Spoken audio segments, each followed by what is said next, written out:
کیا فرماتے ہیں علماء دین و مفتیان شرعی متین اس مسئلے کے بارے میں کہ ربیع الاول کی آمد سے متعلق یہ روایت بیان کی جا رہی ہے کہ جس نے سب سے پہلے کسی کو ربیع الاول کی مبارکباد دی اس پر جنت واجب ہو جائے گی۔ کیا ایسی کوئی روایت موجود ہے اور کیا اسے شیئر کر سکتے ہیں؟ بسم اللہ الرحمن الرحیم۔ الجواب بعون الملک الوہاب، اللہم ہدایت الحق والصواب۔ ربیع الاول کی آمد کی خوشی منانا اور چرچا کرنا بہت اعلیٰ اور مستحسن عمل ہے کہ اس ماہ مبارک میں اللہ تبارک و تعالی نے نبی آخر الزمان صلی اللہ علیہ وآلہ وسلم کو اس دنیا میں مبعوث فرما کر مومنین پر احسان فرمایا۔ آپ صلی اللہ تعالی علیہ وآلہ وسلم کی تشریف آوری یقیناً مسلمانوں کے لیے نعمت عظمیٰ ہے، اور نعمت کا چرچا کرنے کے متعلق اللہ تبارک و تعالی قرآن عظیم میں ارشاد فرماتا ہے وَأَمَّا بِنِعْمَةِ رَبِّكَ فَحَدِّثْ، اور اپنے رب کی نعمت کا خوب چرچا کرو۔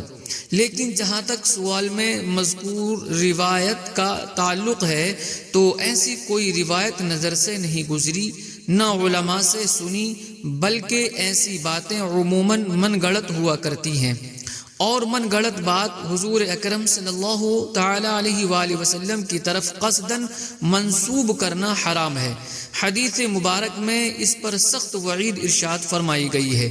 چنانچہ صحیح بخاری و مسلم میں حضرت سیدنا ابو ہریرہ رضی اللہ تعالی عنہ سے مروی ہے، نبی اکرم صلی اللہ تعالی علیہ وآلہ وسلم نے ارشاد فرمایا من کذب علی متعمدا فلیتبوأ مقعدہ من النار، جس نے مجھ پر جان بوجھ کر جھوٹ باندھا وہ اپنا ٹھکانہ جہنم میں بنا لے۔